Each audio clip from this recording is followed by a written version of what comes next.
Good morning. This is Mark Lefebvre with the Stearns County Soil and Water Conservation District with your conservation report. And today I'd like to talk about planting cover crops following manure applications for late summer or early fall harvested crops such as sweet corn or peas or even corn silage. And Melissa Wilson, who is the U of M Extension Manure Specialist, put out an article here a week ago, and it's very pertinent to this topic. She has 4 basic options and some tips for combining cover crops with manure applications. And the first option would be to broadcast the seed and then spread the manure. So for solid manure that won't be incorporated, you need to make sure that it isn't applied too thick so that the cover crop can still germinate and push through that manure. And also for both solid and liquid manures, incorporation shortly after the manure is spread can help retain nutrients and improve the seed-to-soil contact for that cover crop. Shallow incorporation will keep the seeds closer to the surface, leading to better cover crop establishment compared to deep incorporation, or if the seeds were not incorporated at all. The second method would be to apply manure, then plant the cover crop. You need to try to get the seed planted as soon as possible after the manure application, because this will allow for more fall growth and more time to capture nutrients that were applied in the manure. This option may also allow for the cover crop to be drilled, which will improve the establishment. The third method is to apply the cover crop with the manure. There's some researchers and farmers in the upper Midwest have experimented with mixing cover crops into liquid manure slurries and applying it all in one pass. This seems to work with most cover crop species except for red clover.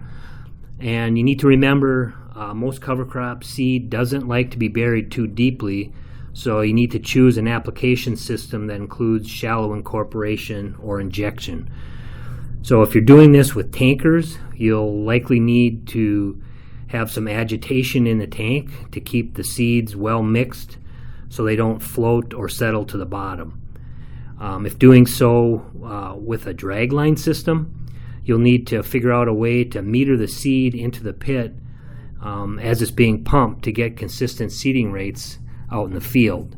And there is some Minnesota research and experimentation going on with this type of method. The fourth method is to plant the cover crop and then inject the manure. And this is my preferred method that I would recommend using, especially in a corn silage system, is to get that cover crop planted as soon as possible after the corn is chopped for silage to allow more growth in the fall. Once that cover crop is established and has a good root system, they're better able to capture nutrients more quickly. But again, you need to make sure that the manure injection unit has minimal soil disturbance to maximize that cover crop growth. Cereal rye is probably the best option, especially after silage. It can be planted later than most of the other species, and it will stand up a little better to that tillage or incorporation if there's manure applied. Recent research in Minnesota found that implements with aggressive tillage reduced that fall stand in winter cereal rye cover crops, although there was some recovery in the spring. Implements with less soil disturbance had more fall and spring winter rye growth.